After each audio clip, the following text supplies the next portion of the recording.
Hello everyone. তো good আফটারনুনই বলবো, অনেক বেজে গেছে এখন। আর আজকে একটা ভিডিও করব তোমাদের। আমি বলেছিলাম কিছু নবরাত্রির আমি মানে কিভাবে করি আর কি কি লাগে আমি সেগুলো বলবো তোমাদেরকে। যারা তোমরা নবরাত্রি করতে চাও, তা এমনি তো অনেক ভিডিও ইউটিউবে আসে, তো আমি যেভাবে একদম সরলভাবে করি, কোনো সেরকম টানচাপ থাকে না, আমি সেটাই আর কি নিয়মটা বলবো তোমাদেরকে। তার আগে আমি অনেক দিন ধরে তোমাদের কোনো রেসিপি মানে কিছুই আমি রান্নার দেখাচ্ছি না বলতে গেলে। তো আজকে একটা জিনিস বানাচ্ছি, মানে সুজির পিৎজা। তো প্রচণ্ড বৃষ্টি, বাইরে সব জায়গায় বৃষ্টি হচ্ছে এখন। তো অনেক দিন পর আজকে ভিডিওটা করছি আমি। তো তো বৃষ্টি তো সমানে হয়ে যাচ্ছে, কিন্তু এখন এর মধ্যে কোনো ভিডিও করতে পারছি না। তো এই যে বুঝতে পারছো, এই যে আমি রান্নাঘরেই আছি। রান্নাঘরের পেছনে রান্নাটা একদম ভিজে গেছে পুরো। তো অল্প তোমাদের দেখিয়ে দিচ্ছি, মুষলধারে বৃষ্টি শুরু হয়ে গেছে। তো আর যেটা বানাবো আমি রেসিপিটা, সেটা হলো সুজির, মানে এর আগেও বানিয়েছিলাম, তো সেরকম খুব একটা আহামরি কিছু না, সুজির পিৎজা আর কি। তো মেয়ে খেতে চেলো এই পিৎজা, তো এই বৃষ্টির মধ্যে কীভাবে বাইরের থেকে পিৎজা আনাই, তো ভাবলাম দেখি একটু চেষ্টা করে দেখি সুজি দিয়ে পিৎজাটা বানানো যায় নাকি। মাইক্রোওভেনটা আছে আমার, তো মাইক্রোওভেনটা এখন আমি মাইক্রোওভেনটা ব্যবহারই করছি না বলতে গেলে, একটু প্রবলেম হয়েছে, ওটাকে ঠিক করতে হবে। তারপরে একদম নতুন আমার মাইক্রোওভেন, তারপরেও প্রবলেম হচ্ছে। তো যাই হোক, কীভাবে করি না করি সেটা একটু তোমাদের দেখিয়ে দিচ্ছি। আর ভিডিওটা শুরু করলাম। আশা করি তোমরা সবাই ভালো আছো, আমি মোটামুটি আছি। আর দেখতে থাকো। এই যে দেখো বৃষ্টি, সেই মুষলধারে বৃষ্টি, বোঝা যাচ্ছে না অবশ্য, বাইরেটা আমি একটু দেখাচ্ছি, আওয়াজে বুঝতে পারবে খুব জোরে বৃষ্টি। সেই আমার মেয়ের পরীক্ষা শুরু হয়েছিল, জলে জল হয়ে গেছিল, এত বৃষ্টি। এই যে এখানে আমি সুজিটাকে আগের থেকে গরম জলে ভিজিয়ে রেখেছি, উষ্ণ গরম জলে, প্লেন যেটা সুজি হয়, তার মধ্যে নুন হলুদ দিয়েছি। আর এখানে আমি বিট, গাজর কুচি, বিট কুচি, আর এই যে টমেটো একটু নিয়েছি। আমার কাছে আর সেরকম কিছু নেই, ক্যাপসিকাম বা অলিভ এইসব কিছু নেই। তো এই দিয়ে আর খালি মেয়োনিজ দিয়ে বানাবো, দেখি কীরকম হয়। তো এখানে আমি দিয়ে দিয়েছি সুজিটা, তো সেটা তোমাদের দেখালাম না। আর এর মধ্যে আমি বিটটাও দিয়ে দিলাম, আগে আমি বিটটা দিলাম, এইভাবেই দিলাম একটু ছড়িয়ে। তো এটা পিৎজা সেরকম হবে না, কিন্তু তাও আর কি একটু চেষ্টা করছি। তারপরে এই যে গাজরটা দিলাম,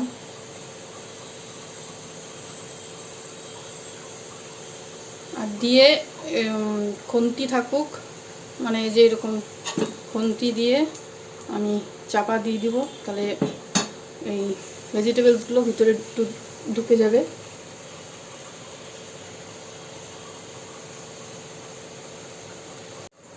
টমেটোটাও দিয়ে দিলাম। আর এই যে একটু বাটার নিয়েছি, এখন বাটারটা এইভাবে আমি দিয়ে দিচ্ছি, যাতে এই যে উপরের ভেজিটেবলসগুলো একটু ভাজা ভাজা হয়ে যায়, মানে একটু জাস্ট ফ্রাই হয়ে যায় আর কি, অল্প।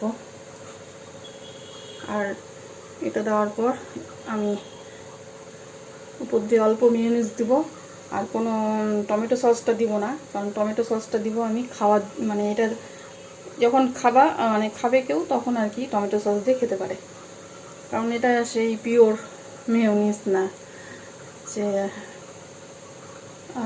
মানে পিওর পিৎজা না, যে আমি ভাবে বানাচ্ছি আর কি,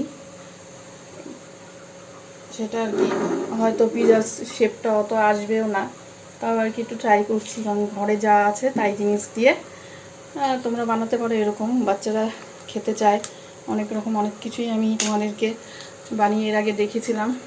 এই এখন মেয়োনিজ দিচ্ছি, এটা ফান্টুসের মেয়োনিজ, খুব ভালো মেয়োনিজটা।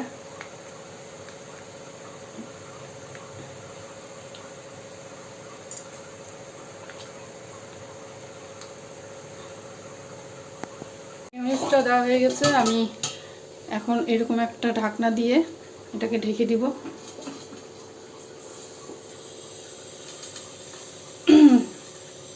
তো কিছুক্ষণ, যদিও ওইটার সঙ্গে ঢাকনাটা যাচ্ছে না, কিন্তু তাও আর কি চেষ্টা করেছি। এরকম একটা ঢাকনাই দিলাম, আর বেশিক্ষণ না, 2-1 মিনিট আমি রাখবো, তারপরে আমি ঢাকনাটা উঠিয়ে দিব। তারপর তোমাদেরকে দেখাচ্ছি কেমন হয়েছে। এই যে ঢাকনাটা আমি এখন উঠিয়ে দেবো।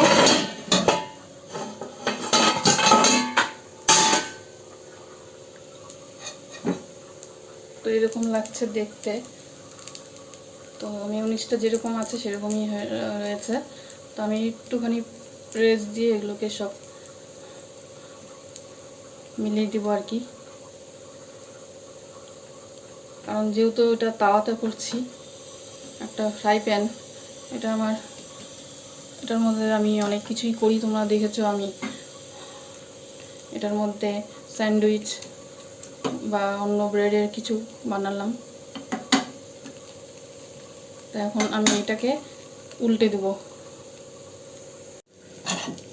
তো এই যে হয়ে গেছে আমার, তো এটাকে নামিয়ে নিচ্ছি।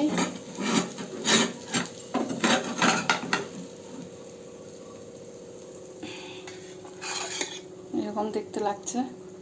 এখন গরম থাকতে থাকতে এখন কেটে নিব, কারণ এটা হচ্ছে সুজির পিৎজা। এটা গরম থাকতে থাকতে না কাটলে শক্ত হয়ে যেতে পারে।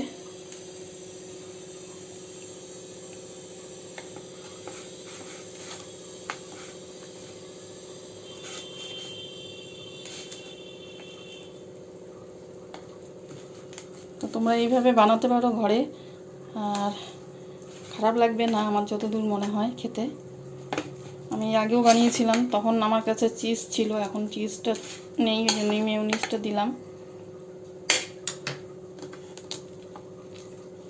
গরম আছে, যাই হোক, এটা পরে খুলে আর কি এইরকমই আর কি হলো। তো যাই হোক, মেয়ে খেয়ে বলবে কেমন হয়েছে। তো এই যে মেয়েকে দিয়েছি খেতে, ও এখনও খায়নি, খাবে। তো গরম আছে যেহেতু, এইরকম শেপটা হয়েছে।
তো হ্যালো এভরিওয়ান, সবাইকে নবরাত্রির অনেক অনেক শুভেচ্ছা জানিয়ে শুরু করছি আমি আজকের ভিডিওটা। আজকে একটু অন্যরকম ভিডিও বানাচ্ছি। তোমাদের বলেছিলাম যে আমি নবরাত্রি করি, আর এই জন্য তোমাদের কিছু বলবো নবরাত্রিতে আমি কিভাবে করি। মানে সবটা হয়তো বলতে পারবো না, কিছুটা যেটা আমি, কারণ একটু সময়ও কম আমার, ওই জন্যে, কারণ সারাদিন করছি নবরাত্রি। আর কিছু জিনিস যেগুলো মানে অনেকেই জানে না, যারা নবরাত্রি করে, সেই জিনিসগুলো আমি বলবো। তো আমার এই যে ঠাকুর, আমি এখানে এখন সন্ধ্যাবেলা করছি।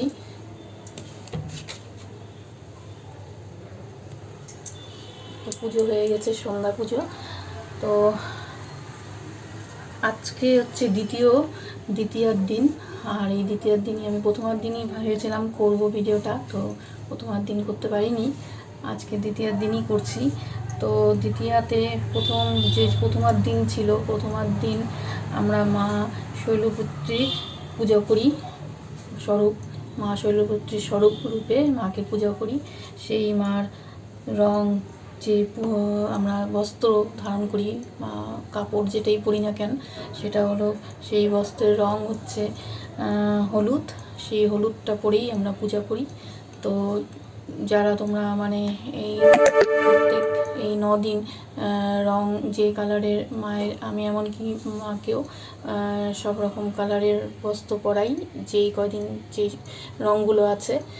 তো মা শৈলপুত্রীর হচ্ছে প্রথম দিন, মানে প্রথমার দিন হচ্ছে হলুদ। তো হলুদটা পরা খুব শুভ, সেটাই হিসাবেই আমরা পড়ি।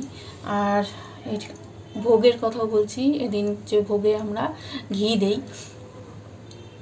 আর আজকে তো দ্বিতীয়ার দিনও আমি বলছি, দ্বিতীয়ার দিন হচ্ছে মা ব্রহ্মচারিণীর স্বরূপকে আমরা পুজো করে থাকি।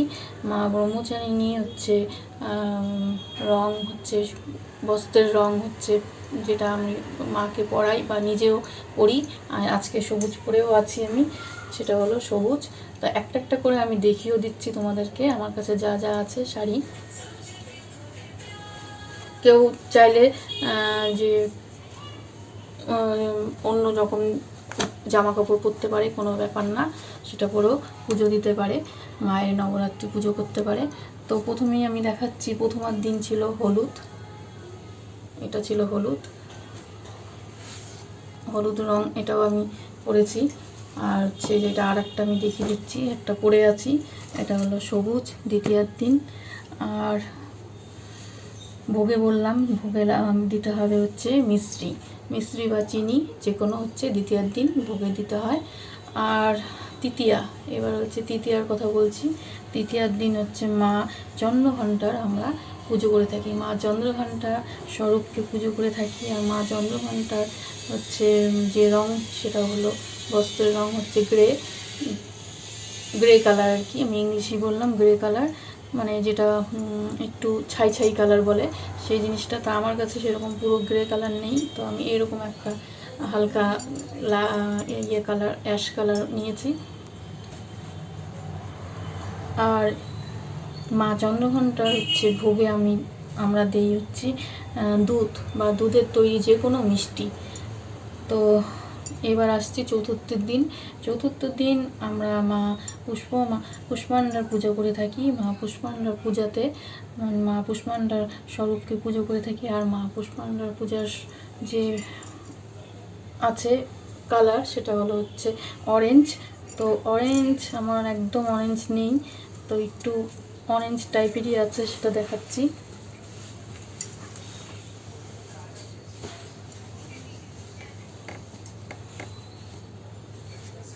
অল্প অরেঞ্জ আছে, সেটা থাকলেও হবে, তো এইরকমই অরেঞ্জ। তো আমি সব কাপড়ের মধ্যেই দেখাচ্ছি, এখানটা শাড়ির মধ্যে দেখাচ্ছি। তো যারা চুড়িদার কুর্তি এগুলো করতে চায় সেটা পরেও করতে পারে পুজো, কোনো অসুবিধা নেই। আর এই যে অরেঞ্জ কালার অল্প আসছে, এটা হলো চতুর্থ দিন।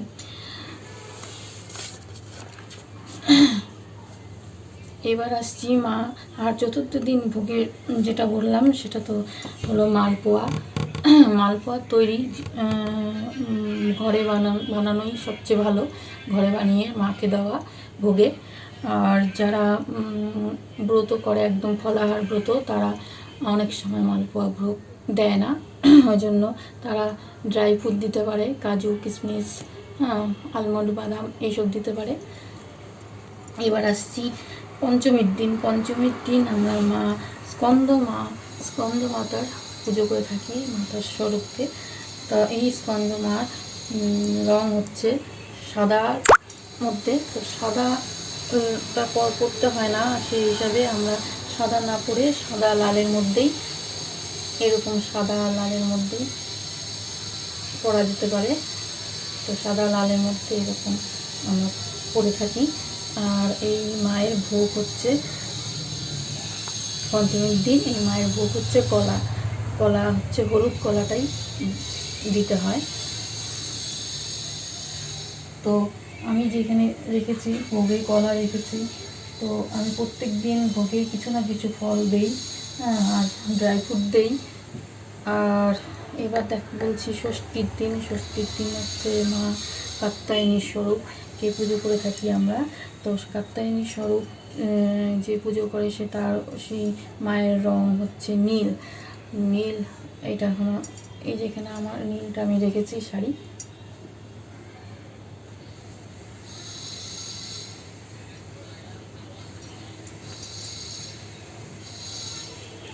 আর মা কাত্যায়নী স্বরূপে যে মায়ের ভোগ হয় সেটা আমরা মধু দিয়ে থাকি। তো আমি ওগুলো দেখাচ্ছি না, ভোগে যেগুলো দেখাচ্ছি না, কারণ সব কিছু আর কি আমার কাছে নেই, ওই জন্যই দেখাচ্ছি না। আমি হয়তো একটা দুটো থাকতে পারে ওই জন্য, কারণ আমি যেদিন ভোগ দিই সেদিনই আমি ভোগগুলো নিয়ে আসি বাড়িতে, আগের থেকে নিয়ে এসে রাখি না। আর মা ষষ্ঠীর দিন মা বললাম যে পঞ্চমীর দিন হয়ে গেল, আর এবার হচ্ছে ষষ্ঠীর দিন। ষষ্ঠীর দিন মা কাত্যায়নীর স্বরূপকে পূজা করা হয়। তো ষষ্ঠীর দিন হচ্ছে মা কাত্যায়নীর যে রং আছে বস্ত্র, সেই রং হচ্ছে লাল। আর আমি এরকম একটা লাল শাড়ি দেখাচ্ছি।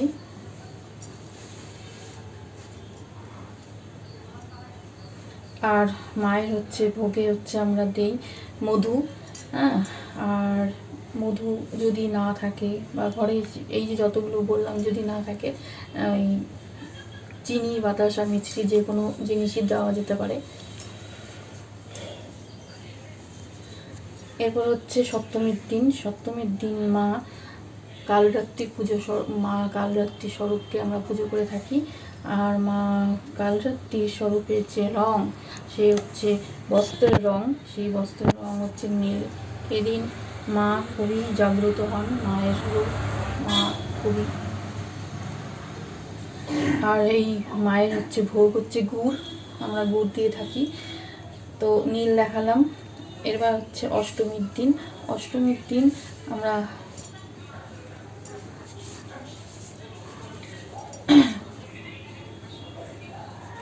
অষ্টমীর দিন মা গৌরীর পুজো করে থাকি। অষ্টমীর দিন মায়ের যে কাপড় বা কাপড়ের রং বস্ত্র সেটা হচ্ছে গোলাপি। তো গোলাপি আমি এরকম একদম গোলাপি নেইনি, এরকম কিছুটা আর কি গোলাপির মতন লাগছে, এটা যদিও একটু বেগুনি আসছে। তো এরকম যেটা আছে আমি সেটা দেখাচ্ছি, গোলাপি রং হিসেবে ব্যবহার করা হয় বস্ত্র। আর এখানে ভোগ হচ্ছে মা গৌরীর হচ্ছে নারকেল মন্দিরে কেউ নারকেল পুজো দিয়ে আসে, বা বাড়িতেও নারকেলে পুজো দেওয়া যায়। আর শেষ হচ্ছে নবমীর দিন মা সিদ্ধিদাত্রীর পুজো করা হয়। সেখানে মা সিদ্ধিদাত্রী হচ্ছে বস্ত্রের রং বা আমরা যেটা পরিধান করে থাকি সেটা হচ্ছে বেগুনি। এইরকম বেগুনিও নেওয়া যেতে পারে, বা এইরকম যেটা আমি দেখালাম গোলাপি হিসাবে, এই বেগুনিটাও নেওয়া যেতে পারে। তো যেটা বললাম যে আমরা নবমীর দিন শেষ পুজো করে থাকি। নবরাত্রি সেটাই 9 দিনে যারা পালন করছে তারা নবমীর দিন আমাদের যে মা কাত্যায়নী পুজো করি, সে মায়ের রং বললাম, বস্ত্রের রং বললাম বেগুনি। আর মাকে যারা নবমীর দিন ভোগ দিতে যাবে বা দশমীর দিন পুরো নবরাত্রি করে যেটা দশমীর দিন দিবে, তাহলে দশমীর দিন দিতে পারে। আর নবরাত্রিতে যদি করে কেউ, তাহলে 9 দিনের দিনই ওই যেটা 9টা ভোগ দেয়, লুচি তরকারি সবজি যেরকম বানায় একদম নিরামিষ ভোজ মায়ের জন্য, সেরকমভাবে দিতে পারবে। তো এই হলো আমার নবরাত্রির পুজো যেভাবে আমি করি। আর মায়ের পুজোতে ভোগে সবসময় লং আর এলাচ অবশ্যই দিতে হবে। এখানে তুলসী পাতা বা দুর্বা দেওয়া হয় না মায়ের ভোগে, খালি একমাত্র লং এলাচি অবশ্যই দিতে হবে। তো আজকের ভিডিওটা আমি এখানেই রাখছি। আশা করি তোমাদের অল্প হলেও কিছু জানালাম, আমি যেটা জানি যারা নবরাত্রি শুরু করতে চলেছো, হয়তো ভিডিওটা একটু দেরি হলো আমার দিতে, তারা এইভাবে করতে পারো। আর আমার এই যে পুজো